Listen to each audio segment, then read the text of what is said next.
Thari, the moral fabric dialogue and exhibition, will elevate the stories of society's leading ladies through animated podcasts. This year's theme is weaving the inclusivity tapestry and will take place at the Windybrow Arts Centre in partnership with the Women's History Museum of Zambia and the Mandela Legacy. This year, they'll be celebrating the life of the formidable late icon Winnie Madikizela Mandela.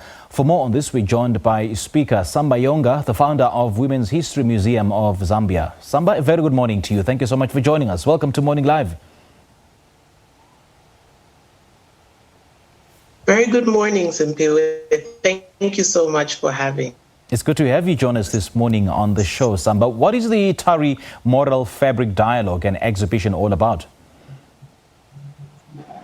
Well, it was a real privilege to partner with the Windybrow and the Mandela Legacy. For the Women's History Museum in Zambia, our mandate was to document post-colonial and colonial histories that did not do the justice to make corrections in the historical facts that were not correct. So as a way of doing this across Africa, Southern Africa, we've partnered with Malawi, with Zimbabwe, and now with South Africa. And it was a great privilege to do the story on Mama Winnie. And why do you think it was so important for you to be a part of this dialogue?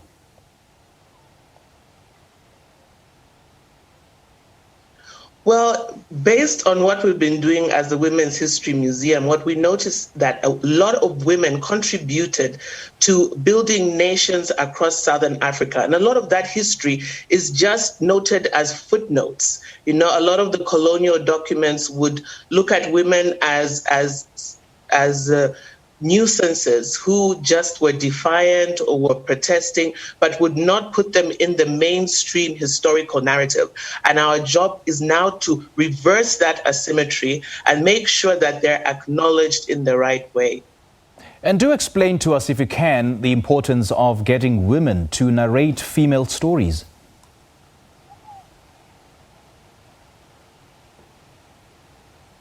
Women have been very impactful. I mean, the story of Mama Winnie is an example. Like, she was formidable for South Africa. She changed the history. She influenced it.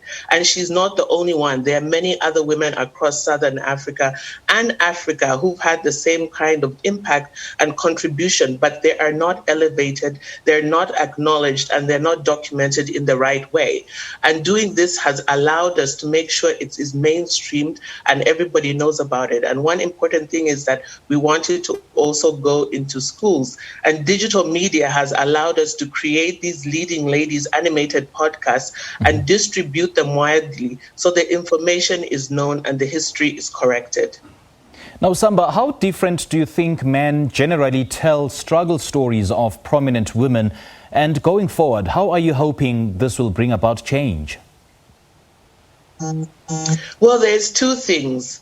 I think generally the people who have written history are men and not women. And as a result of that, women have been left out. And now we're trying to create the space where women can tell their own stories and correct the histories of omission. And this will allow a much broader and nuanced way of telling historical facts that include women. Now, let's talk about the role and the reason behind the partnership between the Women's History Museum of Zambia and the Windybrow Arts Centre.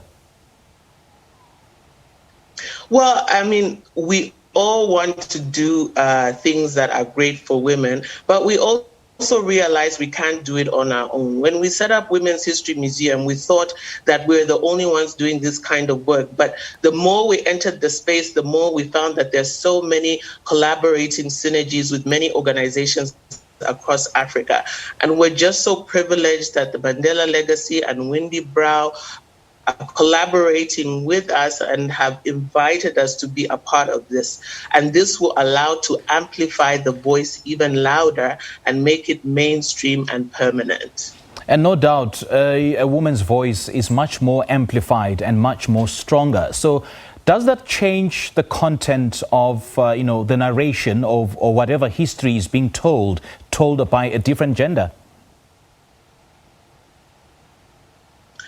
I think so. I think at the end of the day, we'd like to get to a point where it's not really about gender. Like we just want to be acknowledged as women for whatever contribution that we make. One of the feedback that we always get when we show our Leading Ladies animation podcast, and surprisingly from men, because you'd think that it's just women, but actually a lot of men and boys watch it as well, is that they wish they had known these stories because they'll think of women differently and acknowledge women differently. And that's really important for us as an impact and the way to change the mindset of how people think generally. And I suppose this is when the name of prominent women comes into the discussion. And speaking of which, how is the life of the late struggle stalwart Winnie Madikizela Mandela fitting for this dialogue? It is extremely fitting because this is a name that everybody knows across the world and in Africa, and she's an important figure for Africa as well, an inspiring one. But we also do people who are not prominent, women who were on the ground, unknown women, and that contrast allows us to put them at the same level to show that it doesn't matter where you come from, what kind of woman you are, you can also create an impact and reach the iconic level of Winnie. Okay, so when and where is the dialogue happening? What can be expected? It's happening today at the Windybrow Theatre, but you can catch it on Facebook Live on the Windybrow Arts Centre Facebook. All right, Samba, lovely chatting to you. Thank you so much for your time. Thank you so much, Simpiwe. It was really great. Great stuff. Please do have a great day now. The Leading Ladies started a movement which is prominent when telling stories of our history. We just spoke to one of the speakers, Samba Yonga, the founder of the Women's History Museum of Zambia.